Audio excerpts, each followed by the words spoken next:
Why does the black man serve the white man? Why does everything the black man do benefit the white man? Why does the black man say freedom is doing what I want to do? And why is it that everything he wants to do enriches the European? Welcome to the desert of the real.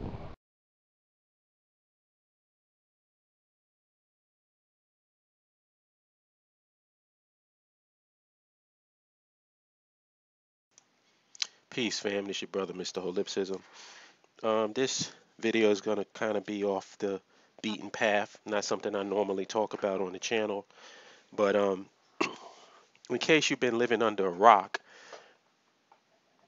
everybody at this point should know about the freestyle that Black Thought did on the Funkmaster Flex show on Hot 97.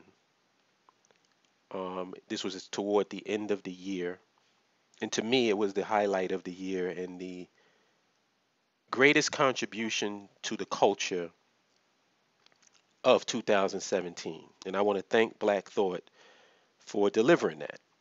Now, what do I mean when I say the culture? I'm talking about not just hip hop, because it was definitely the most impactful and cultural moment in hip hop, but also to the culture in general, because the success and the popularity and the universal appeal of what he did, because I don't see, it's one of those rare moments where you don't really see a lot of hatred on it. You know, like even the people who have came up with some critiques, it's really minimal compared to the overall response to the video.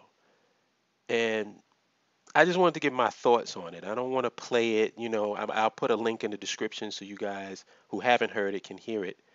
And I would strongly suggest that if you're going to listen to this, slide aside 10 minutes of your time and listen to it from beginning to end. Because I hear some people say, oh, I listened to half of it. And then, no, come on, man.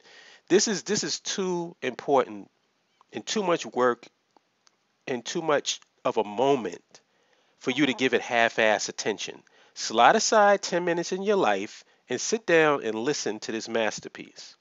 Now, what makes this freestyle so impactful and such a contribution to the culture? Number one, it validates a lot of what I've been saying hip-hop wise. Like one of my videos on my channel, which is probably the most viewed video on the channel, which is kind of sad, is the video that I did about the Eminem, Mos Def, and Black Thought cipher on the BET cipher.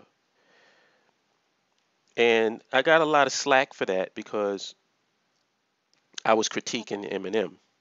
And whenever you critique Eminem, all of his stands come out who who can't take critique and can't and really don't have an understanding of hip hop. And they took offense. Excuse me. Not realizing that I'm not anti-Eminem. I actually respect Eminem on a lot of levels because Eminem, to me, is a student of the game. He's learned and he knows his MCs.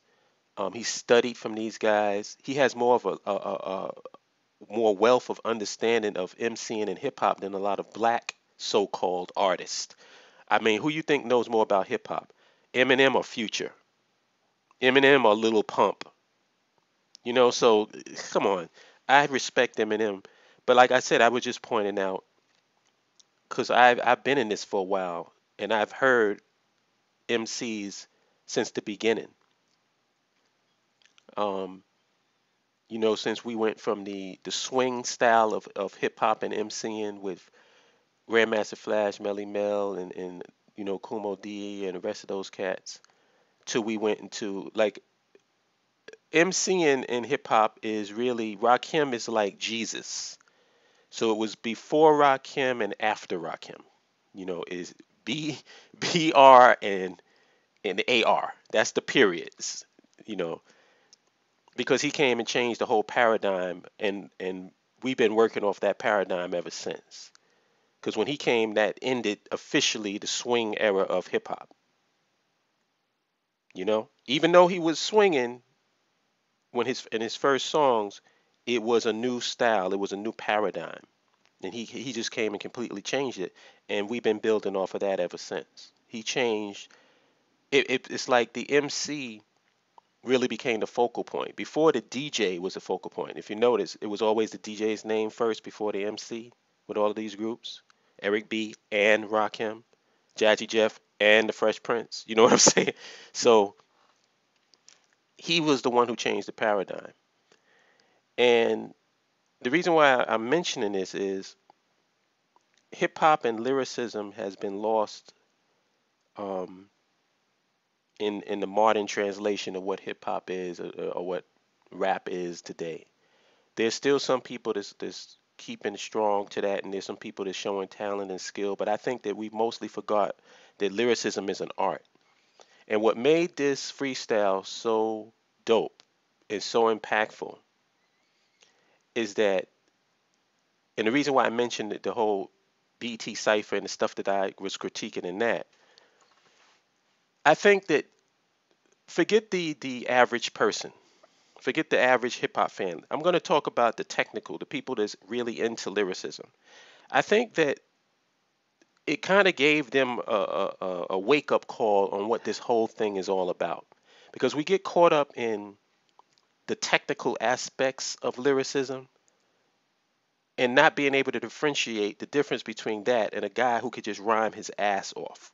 Because you have guys who do multi-syllabic phrases and catchy punchlines and bars for this and these intricate ways of putting work. All of that's cool. I love that.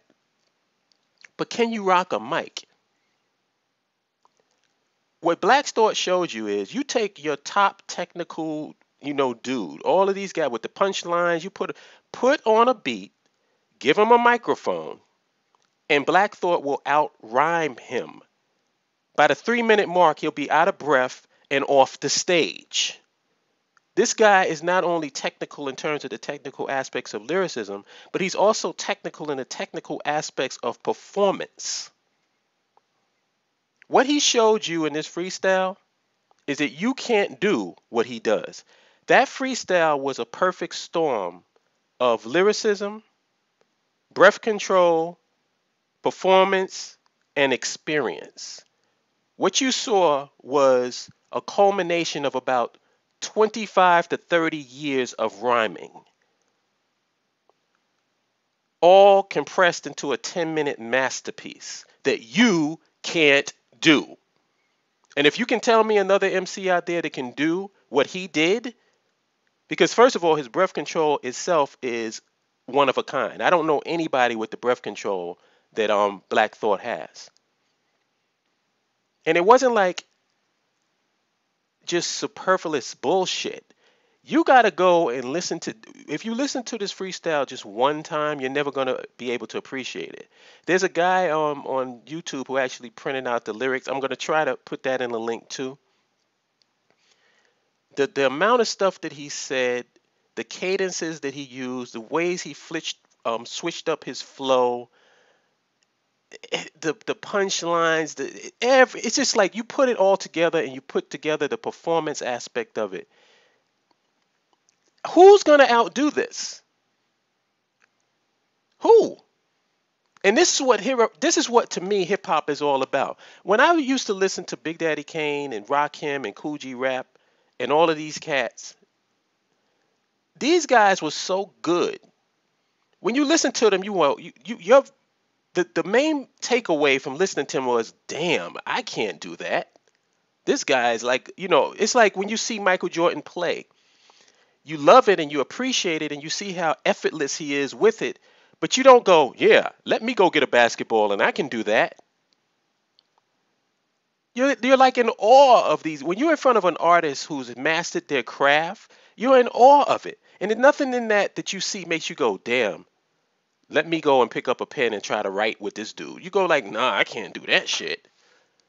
But when you see Lil Pump and Cardi B, it's like if you were a person, you could be a janitor. You like listening to them. You like, God damn, this person is successful. I might as well go get a microphone and get in the studio. And that's what Black Thought brought back. He brought back the art of hip hop, the art of lyricism. And for that, I thank him because he put the final stamp on 2017 and he set the bar so freaking high that you're going to have to live up to that. You can't come in there with that weak shit because everybody's going to go, yeah, that was cute, but Black Thought kind of killed it. So now he raised the bar in terms of hip hop and lyricism and performance. That now people got to step it up. You got to step it up.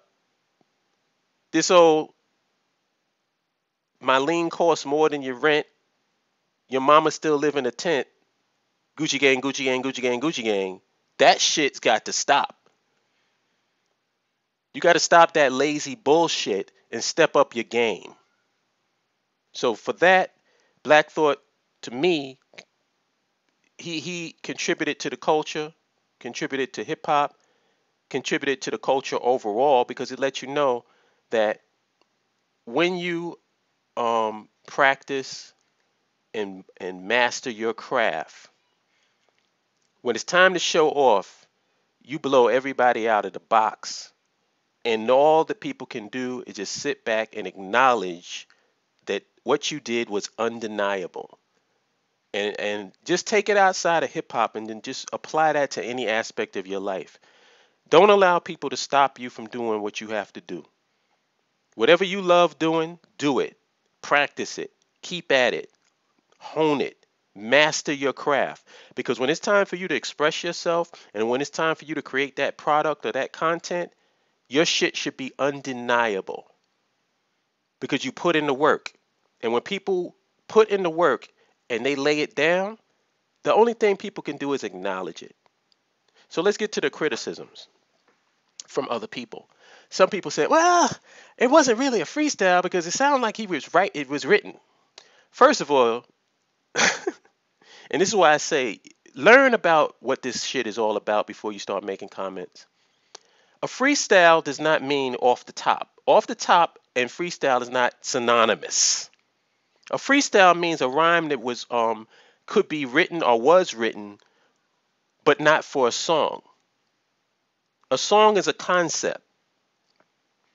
You know, that's why a lot of guys who are in who go off the top, because that's really what people are talking about. They talk about your ability. Well, you have nothing written down and everything is completely off the top. First of all, let me just say this: 90% of off the top is bullshit. I know a lot of people don't want to say that, but I'll say it. It's choppy. It's not coherent. Because not many people can do that. Unless you're Supernatural or Craig G, that's when off the top is impressive to me because those guys are completely off the top. Nothing is written. They're pulling shit out of the air at the moment. That's a skill and it's something that I can appreciate and something that I can respect when you can do that. But most people can't do that. Most people's off the top sounds like it's off the top. It sounds choppy. It sounds like you can literally see them trying to figure out what to say next. When you listen to Supernatural or Craig G, those guys, it almost sounds like whatever they're saying is written down. Because that's how fluid they are. That's how quick they are off the top. So he did a freestyle. Doesn't mean it was off the top of the head. Another thing, let's say hypothetically that he wrote the rhyme. If I put that rhyme in front of you and on a computer screen in front of a piece of paper, your ass still couldn't spit it. Because even if he wrote it, that means he has to spit it. Now, see, he didn't have anything in front of him. So that means he memorized a 10-minute written rhyme. That within itself is impressive. So no matter what you say, you can't take away from what he did. So I just wanted to dispel that because those are the two things. Oh, it wasn't off the top. Like, nigga, first of all, off the top is mostly bullshit. Except unless you're talking about people that's high level that know how to do it. And freestyle is just that. It's a freestyle rhyme not written for a song, but just rhyming. And that's what Black Thought did. And you can try to paint it and spin it any way you fucking want to. You can't tell me anybody that can do what he did. You better have at least 25 to 30 years of experience. You better have been performing on stage for a very long time to pull off those lyrics pull off that performance that he did on the Funk Master Flex show. And that's all I got to say about that. Yeah. Oh, I went 14 minutes. All right, I'm cool. I thought I went longer. It sounded like I was talking longer. But anyway, I'll holler at you good people later. And peace. It was war they wanted and war they got, but they put the in it.